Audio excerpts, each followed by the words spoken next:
முக்கியமாக தினசரி நடப்பு நிகழ்வுகளையும் கல்வி, விளையாட்டு, அரசியல், வாழ்க்கை முறை, மருத்துவம், தொழில்துறை, சினிமா, பொழுதுபோக்கு போன்ற பல்வேறு நிகழ்ச்சிகளையும் உடனுக்குடன் காண கேப்டன் டிவி மற்றும் கேப்டன் நியூஸ் சமூக வலைத்தள பக்கங்களோடு இணைந்திருங்கள். உங்கள் வணிகத்தை கேப்டன் டிவி மற்றும் கேப்டன் நியூஸில் விளம்பரத்தின் மூலம் மேம்படுத்த விருப்பமா? உடனே கீழே கொடுக்கப்படும் எண்ணிற்கு தொடர்பு கொள்ளுங்கள். நியூஸ் பேப்பர்ஸ், மீடியா எல்லாத்துலேயும் கொடுக்கப்பட்டதுக்கு அப்புறம் ஹைகோர்ட் அதை பார்த்துட்டு இவ்வளோ கொடுமையான ஒரு விஷயம் நடந்திருக்கு. கேள்வி கேட்டதை மட்டும் இல்லாமல் அவங்கள அடிச்சிருக்காங்க. அந்த பெண் காவலரை அவங்கள வந்து அடிச்சு துன்புறுத்திருக்காங்க. ரெண்டாவது, அப்படி இந்த தப்பு செஞ்சவர் யார்? ஏன் வந்து அவரை காப்பாத்துறதுக்கு போலீஸ் இவ்வளவு மெனக்கெடணும்? அதனால ஏன் ஒரு கவுன்சிலிங் பண்ணவங்களே இடமாற்றம் செய்யப்படணும் அப்படிங்கிறது நமக்கு வந்து தமிழ்நாடு அரசுல இருந்து என்ன சொல்லப்படுது அப்படின்னா, இந்த கேஸை அவங்கள நாங்க விசாரிக்க வேணாம்னு சொல்லிட்டோம், அதுதான் நாங்க எடுத்த நடவடிக்கைன்னு சொல்றோம். ஒரு லேடி இருக்காங்க, அவங்க பையன் வந்துட்டு டாக்டரா இருக்காரு. அவர் என்ன பண்றாருன்னா, சிறுமிகளை வந்துட்டு பரிசோதிக்கிறேன் அப்படிங்கிற ஒரு இதுல வர சிறுமிகள் எல்லாரையுமே பாலியல் வன்கொடுமைக்கு ஆளாக்குறாரு.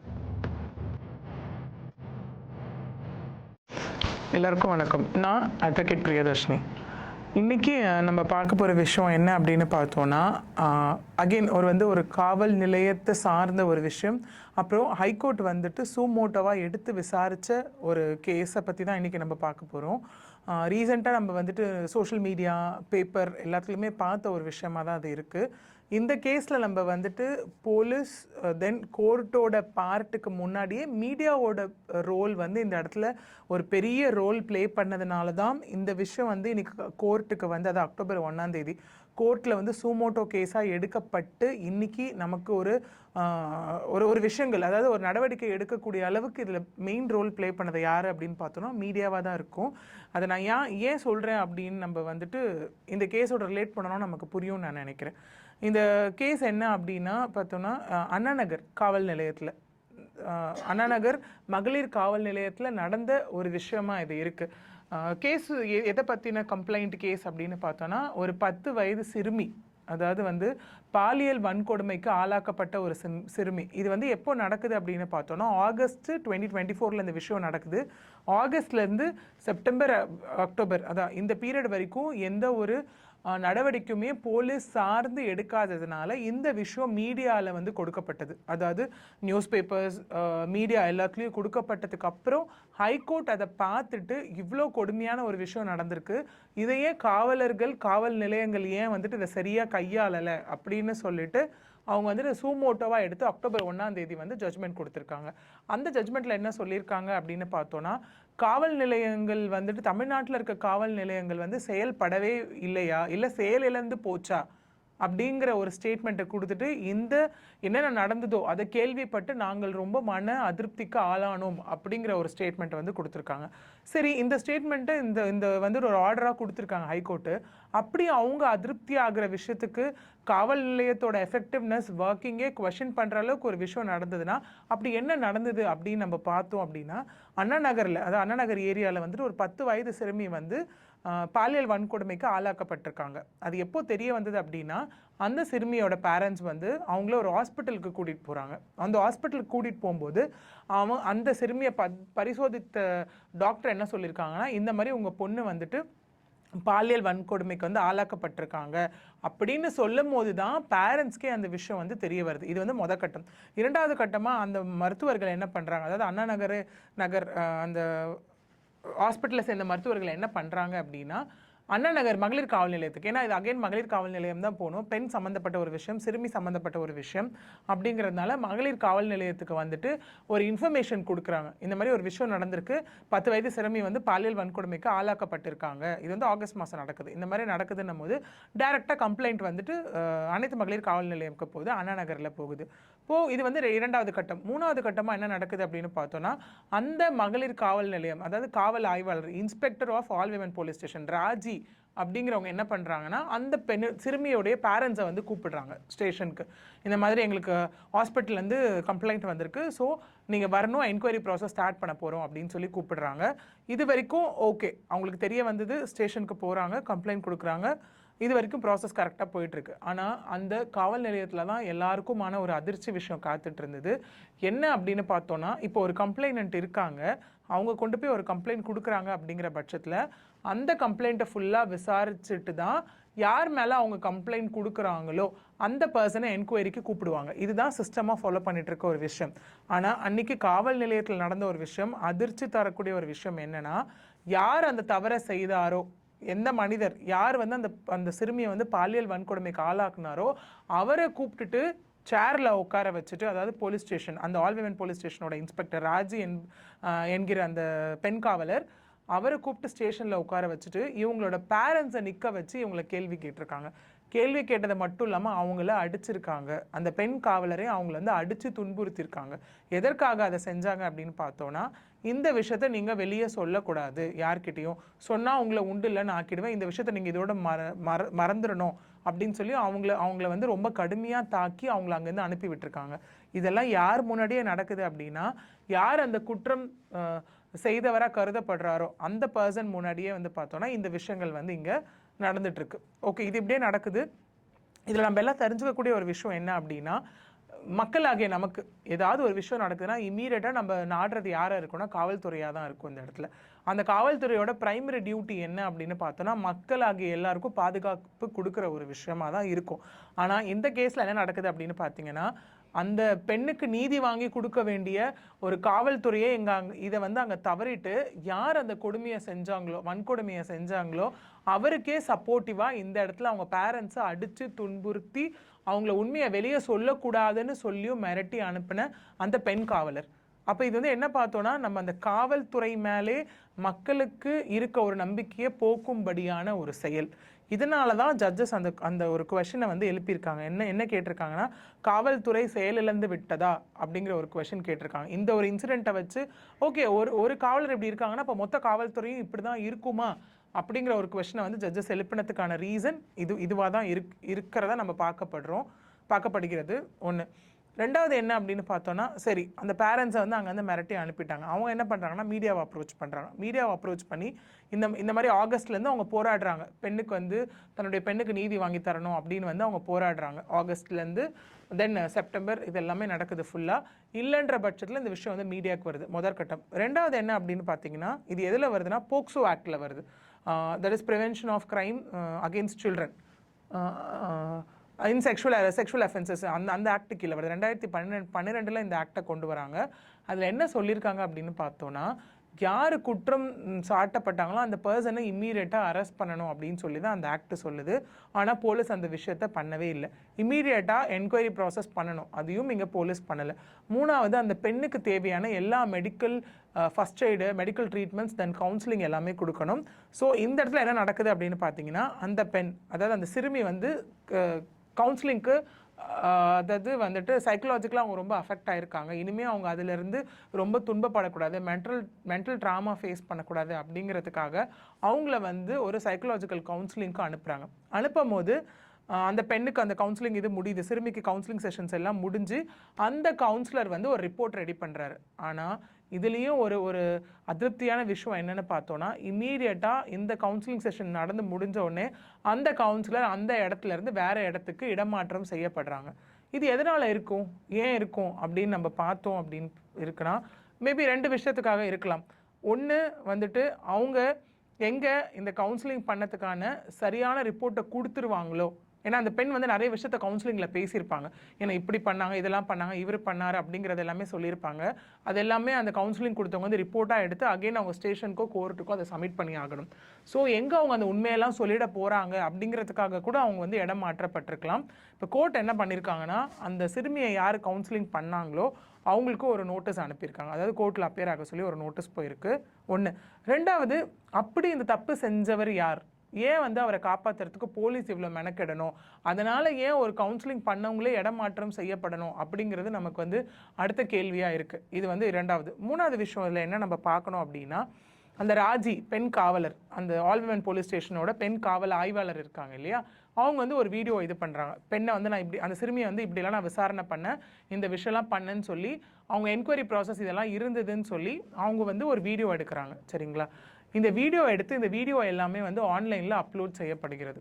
ஆன்லைனில் இந்த வீடியோ அப்லோட் பண்ணும்போது நம்ம எல்லாருக்குமே தெரியும், ஆஸ் பர் லா பார்த்தோன்னா ஒரு விக்டிமோட பேரையோ விக்டிமோட அட்ரஸையோ அவங்க அப்பா அம்மா பேரையோ அவங்க ஃபோட்டோவையோ எந்த சோஷியல் மீடியாலையும் போடக்கூடாது. இது நான் உங்களுக்கு ரிலேட் பண்ணணும்னா நம்ம இந்த ஆர்ஜி கேர் இன்சிடென்ட் சொல்லலாம். கல்கட்டா இன்சிடென்ட்டில் வந்து அந்த பெண்ணினுடைய அந்த டாக்டர்னுடைய வந்து ஃபோட்டோ எல்லா மீடியாலையும் வந்து ரொம்ப வைரலாக போய் அப்புறம் சுப்ரீம் கோர்ட் ஆர்டர் போட்டுட்டு அந்த ஃபோட்டோஸ் எல்லாமே ரிமூவ் பண்ணாங்க. அதே மாதிரி யாரெல்லாம் அப்லோட் பண்ணாங்களோ அவங்களுக்கான பனிஷ்மெண்ட்ஸும் அதில் கொடுக்கப்பட்டது. அதே மாதிரி தான் ஒரு விக்டிம் பாதிக்கப்பட்டவங்க யாராக வேணால் இருக்கலாம், அவங்களோட புகைப்படமோ இல்லை அவங்க பேரோ அவங்கள சார்ந்த எந்த விஷயத்தையும் நம்ம எந்த சோஷியல் மீடியாலையும் போடக்கூடாது அப்படிங்கிறது தான் ரூலாக இருக்குது. ஓகே, இது வந்து காமன் மேனுக்கு கண்டிப்பாக ஃபாலோ பண்ணுறோம் எல்லாருமே. ஒரு காவல் ஆய்வாளருக்கே இந்த விஷயம் தெரியாது அப்படின்னு கண்டிப்பாக சொல்ல முடியாது. அவங்க அந்த வீடியோவை எடுத்து கண்டிப்பாக ஆக்சஸ் ஒருத்தவங்க கிட்ட கொடுத்துருப்பாங்க. சரிங்களா? அந்த வீடியோ எப்படி ஆன்லைனில் போடப்பட்டது விஷயம். ரெண்டாவது, ஒரு நியூஸ் பேப்பர், ஒரு இங்கிலீஷ் நியூஸ் பேப்பரோட எடிட்டர் மேலேயும் ஒரு வழக்கு பதிவு செஞ்சுருக்காங்க. இந்த மாதிரி அவர் இந்த விஷயங்களை வந்து வெளியே வந்து நியூஸ் பேப்பரில் பப்ளிஷ் பண்ணிட்டாருன்னு ஒரு விஷயம் பண்ணியிருக்காங்க. இன்னொன்று, ஒரு யூடியூப் சேனல் ஒருத்தர் மேலேயும் வந்து ஒரு கேஸ் வந்து பதியப்பட்டிருக்கு. இந்த மாதிரி விக்டிமோட டீட்டெயில்ஸ் வெளியே கொடுத்துட்டாங்கன்னு. இவங்க மேலே வழக்கு பதிவு பண்ணவங்க ஒருத்தவங்க கிட்ட ஆக்சஸ் இருக்கும்ல, அந்த வீடியோ ஷூட் பண்ணாங்கல்ல, அவங்க வெளியே விட்டாங்க இல்லையா, அவங்க மேலே எந்த ஆக்ஷன் இது வரைக்கும் எடுக்கப்படலை, அவங்க மேலே எந்த கம்ப்ளைண்ட்டும் ரெஜிஸ்டர் பண்ணப்படலை. இது அகெயின் நம்ம இதில் வந்து சஸ்பீஷியஸான ஒரு விஷயமா பார்க்கப்படுது. வெளியே விட்டவங்க மேலே ஆக்ஷன் எடுத்தாச்சு, அது வந்து லா ப்ரொசீஜர் வந்து ஃபாலோ அப் ஆகிட்டுருக்கு. இந்த போலீஸ் சைட்லேருந்து இந்த வீடியோ ஒருத்தவங்க வெளியே கொடுத்துருப்பாங்கல்ல, அவங்க யாருன்னு இது வரைக்கும் சொல்லலை. போலீஸ் தரப்புலேருந்து அவங்க மேலே எந்த ஆக்ஷனும் இது வரைக்கும் எடுக்கலை. இது ஏன் பண்ணுறாங்க? ஸோ இந்த மாதிரி நமக்கு இதில் வந்து கண்டினியூஸாக நிறைய வந்து சஸ்பீஷியஸான கேள்விகள் வந்து வந்துட்டுருக்கு. ஒரு பக்கம் நம்ம இந்த சோஷியல் மீடியாவில் வர விஷயங்கள் என்னென்னா, இந்த பாலியல் வன்கொடுமையை செய்ததே வந்துட்டு பக்கத்து வீட்டுக்கு வந்து தண்ணி கேன் போட வந்த ஒருத்தர் அப்படிங்கிற மாதிரி விஷயங்களும் போயிட்டுருக்கு. ஸோ இது எல்லாமே நமக்கு வந்து ரொம்ப சஸ்பெக்டாக போயிட்டுருக்க ஒரு விஷயம். இன்னொன்று, இதை வந்து மீடியாவில் பார்த்துட்டு ஹைகோர்ட்டாக இதை வந்து சூமோட்டோக்கு எடுக்கிறாங்க. இவ்வளோ ஒரு என்ன சொல்கிறது, ஒரு அதிர்ச்சி விட்டு ஒரு வன்கொடுமையான ஒரு விஷயங்கள் வந்து நடந்திருக்கு. போலீஸ் ஏன் இன்னும் அமைதி காக்குறாங்க? இதில் இன்னும் பெரிய வருத்தத்துக்குரிய விஷயம் என்னென்னு பார்த்தீங்கன்னா, காவல்துறை வந்து நம்ம மதிப்பிற்குரிய முதலமைச்சர் அவரோட கண்ட்ரோலில் இருக்குது, அதாவது தமிழ்நாடு காவல்துறை. அப்படி இருந்தும் ஏன் தமிழக அரசு வந்து இதில் மெத்தனம் காட்டுது அப்படிங்கிற ஒரு கேள்வி வந்து ஜட்ஜஸுக்குமே எழுந்ததுனால தான் ஜட்ஜஸ் வந்து அந்த ஸ்டேட்மெண்ட்டை கொடுத்தது மட்டும் இல்லாமல் அக்டோபர் 1 இந்த கேஸ் சூமோட்டோ ஹியரிங்க்கு வரும்போது தமிழ்நாடு அரசை பார்த்து ஜட்ஜஸ் ஒரு கேள்வி கேட்குறாங்க.